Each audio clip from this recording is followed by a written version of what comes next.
Hi, welcome again to another video for Prem Talk, my YouTube channel, video number 6, 7, I believe. We are growing slowly by slowly. I'm up a few subscribers, and I want to thank the new subscribers who've come in and joined. Welcome to the family. As I had earlier stated, and even in the description, that I will start at first. The channel will start as a Chelsea content page, but in very soon I will be incorporating a full Premier League analysis and a full general football talk and analysis, and we continue from there, continue to grow as a community, and yeah, uh, all in God's time, all in God's time. That's all I will say. So back to Chelsea. At this moment in time, it's not getting fun talking about Chelsea at the moment, because that's 3 losses in a row now that we've had. That is the 2 Brighton defeats and the Aston Villa defeat at the weekend. And at least with this one we saw a different change in the system. We saw a variation of personnel moved around, and that is Neto playing more as across the covering the front line, that is the striker position and the right wing position. And we had basically Cole Palmer playing in the position that, well, many people say that it's his best position, right wing or right 10, with Nkunku playing more as a winger, a traditional winger on that left hand side. And for me, it did at least show a difference. We did look better, but I will honestly say that the players and when I say the players, especially Nkunku and Cole Palmer, let the system down and let the manager down completely in the attacking phase. And defensively, that one solely lies on the goalkeeper, who made an error. Now, as I said, yes, at least it's a change. But as you remember, originally I had mentioned that since the end of that January transfer window, when I insisted and kept on insisting, and I'm still insisting, that we weakened ourselves, and especially with the departures of Renato Vega and João Felix, simply because what those two players give you is cover in a variety of positions, and more especially for Felix, especially now, because Palmer is struggling a lot, and with unavailability, or the lack of the lack of depth that we now have in that attack is really worrying. And it's something that Felix will have fixed, because at least he has the capabilities of playing in a variety of positions. And the player who I believe would have benefited most would have been Cole Palmer, because at the moment Nkunku is not helping Palmer, and Palmer is not helping Nkunku. As had mentioned, and if not mentioned, then I would like to mention it again, that to me Nkunku and Palmer really can't play together, because Nkunku, as I said, number one, lacks a position in this system. and number two, both those players want to get through the ball. Both those players want to be the main man, and no one, no one, as I see it, is willing to sacrifice something for the team to benefit. All of them want to be the main men, and sadly, the team is the one that's going to suffer. So especially with this game specifically, where they were tasked with playing on the wings, the jobs that basically Madueke, Pedro Neto, Modric, and Sancho are doing, that is covering the entire left-hand side, taking on men one-on-one, on the defensive phase, helping out your fullbacks. They really struggled with that completely. And I think the coach once said that to play Palmer, Felix, and Nkunku at the same time is difficult because you lack defensive balance. To play two, it'll be weaker, definitely, more especially with Nkunku, because at least Felix will start with energy. At the very least, at least he will start with energy. He will run around. And the key thing that we are actually missing right now, unfortunately, with Madueke now injured, and as we've said, Felix out on loan, there's no dribblers. We really lack dribblers, and what I mean with dribblers is dribblers with a purpose. Someone who is willing to take on his man and look to get a goal for himself and look to get a goal for the team. As much as before, he criticized Madueke for always being a bit too selfish, but there's one thing that Madueke and Felix have that I believe Palmer doesn't have, and that is the dual capability of dribbling and being able to create chances for themselves, especially on the wings. For me, Palmer is essentially a 10. His best work will come with, once again, Nicholas Jackson, because as much as Chelsea fans won't want to admit to themselves, but Jackson does a lot of work for the wingers. He does a lot of work for Palmer and for Felix when he was there, because the runs that Jackson makes create space for other players, and he can also drop deep, link up play, has the pace to run in behind, as I've said, and he is a pressing demon. He will work so hard for the team. And sadly, with Nkunku, as I've said, his best position is a second striker, and the system does not allow for a second striker to play. The system allows for a 10, allows for a striker, allows for two wingers who hug that touchline.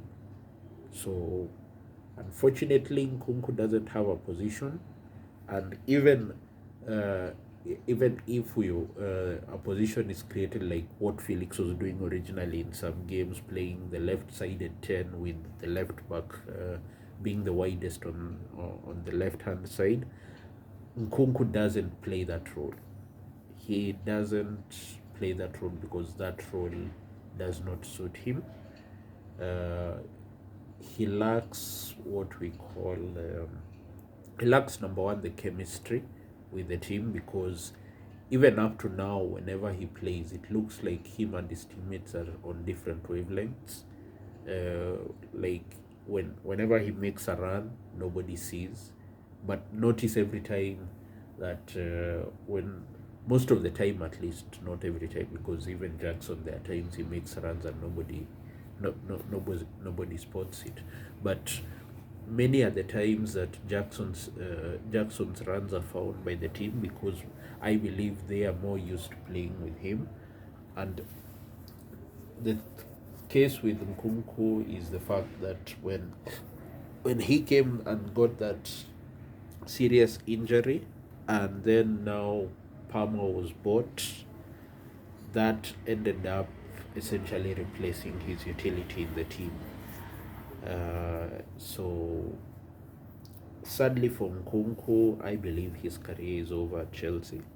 That's why actually in the January transfer window, I don't think I was doing much videos at that moment in time, but whenever on my Twitter space I was holding a discussion, I always insisted on the fact that Felix was the one who should have stayed and Nkunku should have been the one that left, because Nkunku doesn't have a position in the system, as I've said, and it's sort of at this point it's just forcing him into a team, and forcing really doesn't help.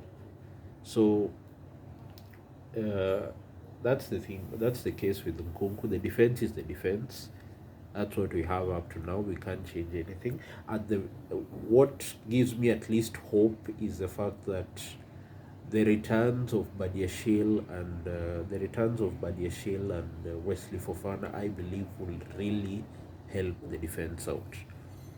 They will really help the defense out, because what those two have is athleticism, ball playing, and physicality.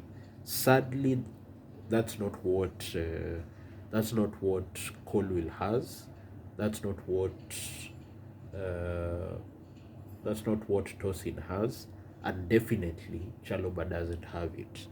So when those two return, I believe we will see an improvement in the defense, and more importantly, it will help out the other defenders, because someone like Levi Colwill, his best partner is Fofana, and so basically Colwill needs Fofana, and Tosin needs Badiashile. So once those two return, I believe there will be a better defensive game for Chelsea. At least something better than what we're seeing at the moment. The goalkeeper situation is the goalkeeper situation. Yes, Sanchez isn't up to the quality. Jorgensen is a young goalkeeper. He is learning on the job, and I believe the idea with him was to be a backup goalkeeper in his first season, so that to give him time to acclimatize to the league and everything. And next season he will be the number one goalkeeper. I believe so. Actually, I believe that he will be the number one goalkeeper. Now, on the question of the other goalkeeper that we loaned out to Strasbourg, Petrovic. Now, I wouldn't be opposed to him coming into the squad. If anything, he would actually be better competition for Philip Jorgensen. But definitely next season we cannot be relying on Robert Sanchez as our number one, even our number two, because he makes a lot of errors, and that will end up even not helping a defense right now that is low on confidence. Yeah, so the midfield is actually our only place that is actually playing well, despite the fact that we are actually really short in that midfield area. I pity Enzo and Caicedo, because they really have to play all the remaining games, because we lack depth in that midfield at all. The depth that we have are out on loan. Understandable, because yes, they went to get minutes, but we really need that depth right now in midfield. So Enzo and Caicedo are just going to have to soldier on in midfield, and yeah, haven't really talked much about the game because same old story, take the lead, fall off a cliff, concede two stupid goals, and we end up losing the game. And in regards to our top four race, my biggest happiness right now is the fact that our next two games are at home, number one, and are against Southampton and Leicester. Now, the one thing that I will say is I am sorry, but regardless of how much you're struggling, Southampton and Leicester are two bunkers, and especially Southampton and Leicester at Stamford Bridge, both games. Those are those are basically 6 points in the bag. There is no way, shape, or form that Chelsea Football Club should be losing to Southampton and Leicester at home. You cannot lose those games, regardless of how much injuries have affected your team. So I am expecting 6 points in both games, and I believe those 6 points will go a long way in helping us at least get ahead of the chasing pack for the fourth position. Actually, third is still there in our grasp. If we can just start winning games, third is there and staring us at the face, staring us in the eyes, and I believe a consistent run of wins. That is, in our next 4 games, 10 out of 12 points, I believe we will be third, and we can now take it from there. At least after the international break, Jackson will be back, Ki will be back, Madueke will be back. Those three will really help us a lot. In the stretch, because there will be a run of tough games coming up, and we need to win those games. We need to win all of those games if we are to exceed my expectations, because my expectations at the start of the season was finish 5th and get the Conference League. Surely you must get the Conference League. And I believe before I posted the last video, from that time up to now, we have had the Conference League draw, and our path to the final is clear. And I'm sorry, but again, regardless of the team that we even have right now,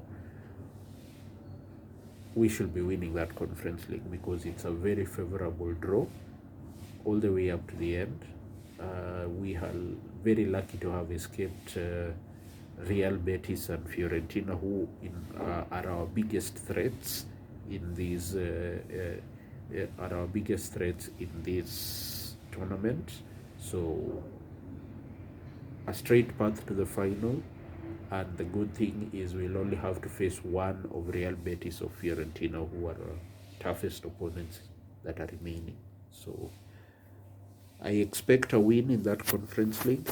I expect the trophy to be lifted, and I expect 6 points from our next 2 games. So I hope we do well, and gladly hope and wish that I will be coming back to you with the next video in a happy mood and smiley mood, celebrating 3 points against Southampton in midweek, and we move on from there. Actually, it's tomorrow, so all the best to Chelsea, and I hope and pray that we end up winning that game. So thanks for watching. That's all for now. There will be a reaction video on Wednesday, so keep an eye out for that. Once again, thank you, and see you all Wednesday. Bye, peace, enjoy your day.